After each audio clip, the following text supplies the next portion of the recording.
आज हम पढ़ेंगे क्लास 4th में सब्जेक्ट हिंदी व्याकरण। और जैसा कि कल हमने अपनी क्लास में पढ़ा था, पिछली क्लास में जो हमने पढ़ा था वो पढ़ा था चैप्टर नंबर 1 स्टार्ट किया था व्याकरण का, और जिसका नाम था भाषा और व्याकरण। और उसमें अपन ने पढ़ लिया था भाषा की परिभाषा को, और भाषा के रूप कितने होते हैं, और उसकी भी डेफिनेशन पढ़ ली थी। और उसके साथ साथ अपन ने राष्ट्रीय भाषा भी पढ़ ली थी और मातृभाषा भी पढ़ ली थी। तो जो राष्ट्रीय भाषा और मातृभाषा का मैं एक बार वापस आपको रिवाइज़ करवा देता हूँ। राष्ट्रीय भाषा तब बनती है जब कोई भाषा होती है, जब वो जैसे इसमें लिखा हुआ है, कोई भाषा विकसित होते होते जब इस स्थिति में पहुंच जाती है कि संपूर्ण राष्ट्र के अधिकांश लोग दैनिक जीवन में उसका व्यवहार करने लगे, तो वह भाषा क्या बन जाती है, राष्ट्रीय भाषा का स्थान ले लेती है। जैसे हमारे भारत में बहुत जगह पर हिंदी भाषा का यूज़ होता है, इसलिए इस हिंदी भाषा को राष्ट्रीय भाषा का दर्जा दिया गया है। तो हमारे देश की जो राजभाषा और राष्ट्रीय भाषा है वो है हिंदी है। मातृभाषा कहाँ से सीखता है बच्चा? अपने परिवार या माता से जो भी भाषा सीखता है वो सीखता है, उसे कहते हैं अपन मातृभाषा। और आज का जो टॉपिक है वो है बोली को जिसे इंग्लिश में कहते हैं डायलेक्ट। क्या? डायलेक्ट, बोली।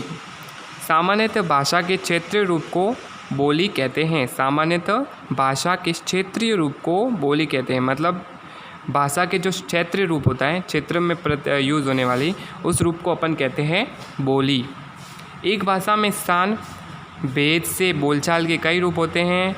इन रूपों को भाषा या विशेष की बोलियां कहा जाता है। जब कोई बोली लिखी जाने लगती है तथा उसमें साहित्य की रचना भी होने लगती है, तब उसे भाषा कहा जाता है। तो बोली को आपका जो डेफिनेशन है, वो जो इम्पोर्टेंस है वो है कि भाषा के क्षेत्रीय रूप को अपन बोली कहते हैं। सेकंड जो टॉपिक है वो आज का है लिपि। लिपि को इंग्लिश में बोलते हैं स्क्रिप्ट्स। क्या बोलते हैं? स्क्रिप्ट। तो बोलते समय, जब अपन बोलते हैं तो बोलते समय मुख से अनेक ध्वनियाँ निकलती है, अपने मुंह से बहुत सारी ध्वनियाँ निकलती हैं। इन ध्वनियों को लिखने के लिए कुछ चिन्हों निर्धारित किए जाते हैं। उन चिन्हों को लिखने की रीति लिपि कहलाती है। मतलब अपन जब बोलते हैं और अपने मुंह से ध्वनि निकलती है, और ध्वनि निकलती है तो अपन उसको लिखने के लिए एक निश्चित चिन्हों का प्रयोग किया जाता है। तो जो लिखने की रीति है, चिन्हों को लिखने की रीति, वो क्या कहलाती है? लिपि। ओके। नेक्स्ट, प्रत्येक भाषा की अपनी लिपि होती है जो अपने विशेष नाम से जानी जाती है। मतलब हर एक जो लैंग्वेज है उसकी अलग अलग लिपि होती हैं। जैसे याद रखिए, में लिखा हुआ है, जिस लिपि में हिंदी भाषा लिखी जाती है उसे देवनागरी लिपि कहते हैं। तो मतलब अपनी हिंदी भाषा है वो कौन सी लिपि में लिखी जाती है? वो है देवनागरी।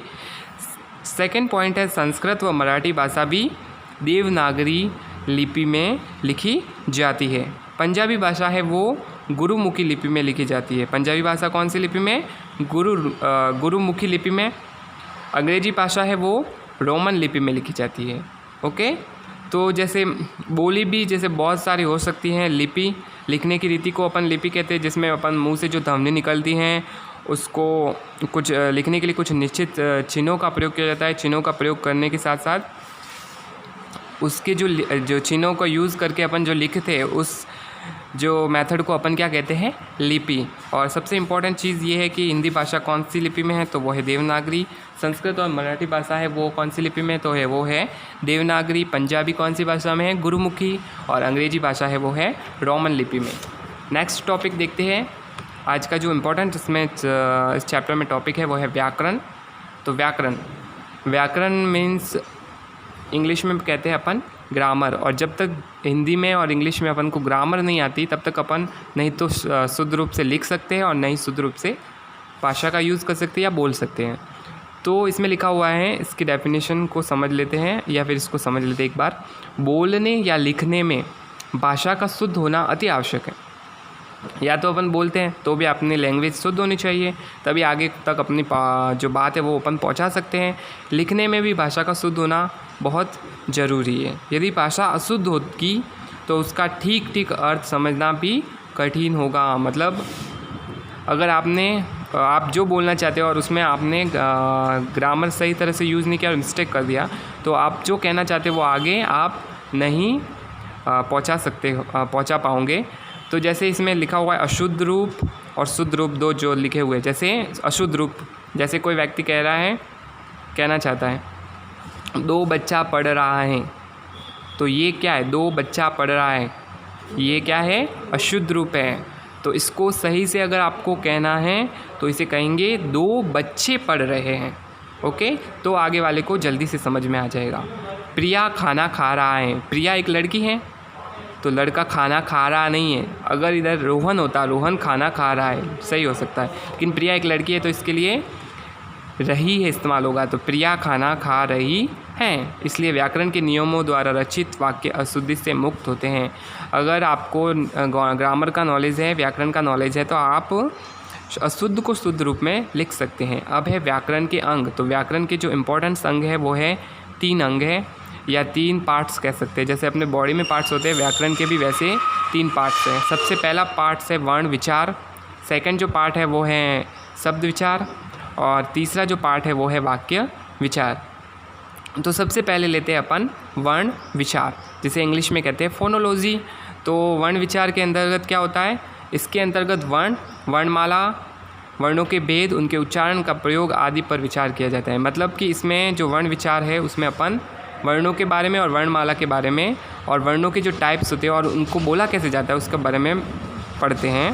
शब्द विचार में जैसे एटिमोलॉजी कहते हैं अपन, इसके अंतर्गत शब्द विचार के अंतर्गत शब्दों की रचना, उनके भेद और प्रयोग और विचार किया जाता है। साथ ही वाक्य विचार, वाक्य को विचार को कहते हैं सिंटैक्स, जिसमें अपन वाक्यों के भेद और आदि पर विचार करते हैं। तो इसकी जो व्याकरण की डेफिनेशन है वो याद रखिए, में लिखी हुई है। तो व्याकरण एक तरह का क्या है, शास्त्र।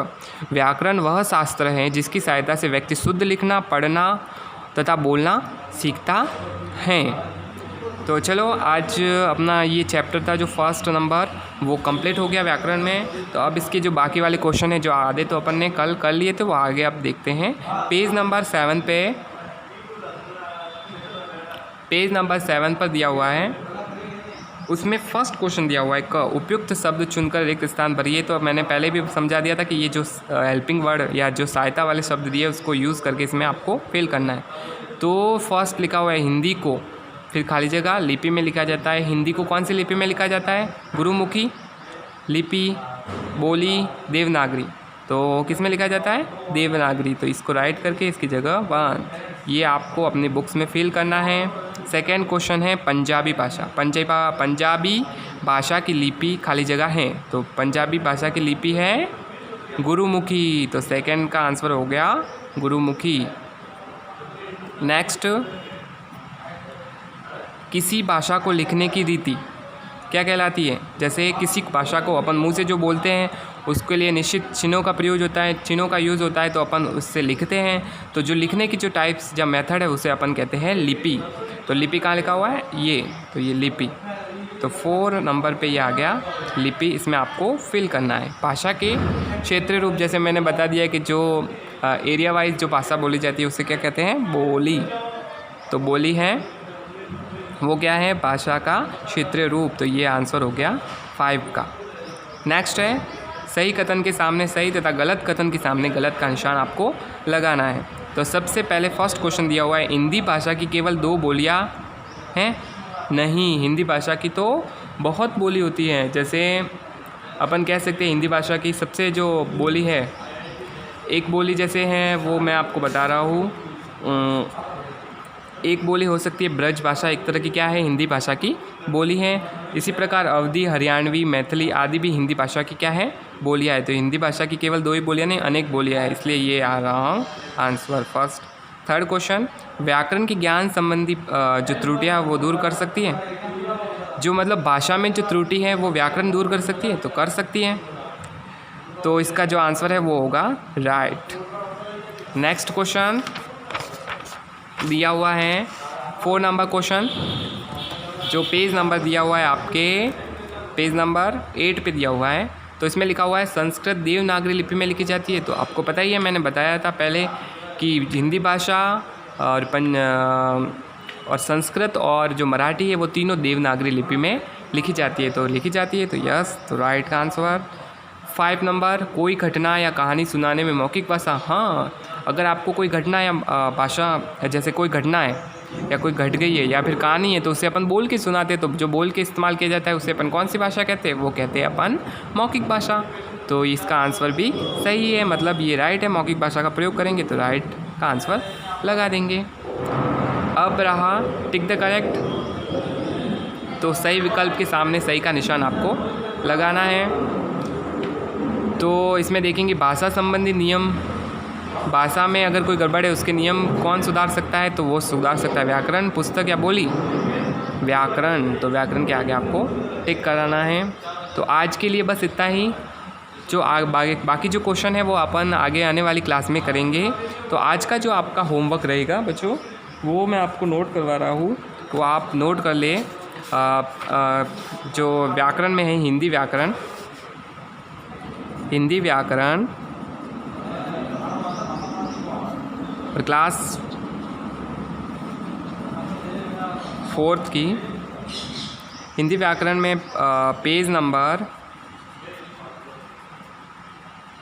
पेज नंबर आपको 7 पे क्वेश्चन प्रश्न क में 3, 4 और 5 और प्रश्न ख में आपको 2, 3 और 4 ये तीनों क्वेश्चन करने हैं अपनी नोटबुक में। प्रश्न ग में आपको जो आज का जो होमवर्क है प्रश्न ग में वो आपको है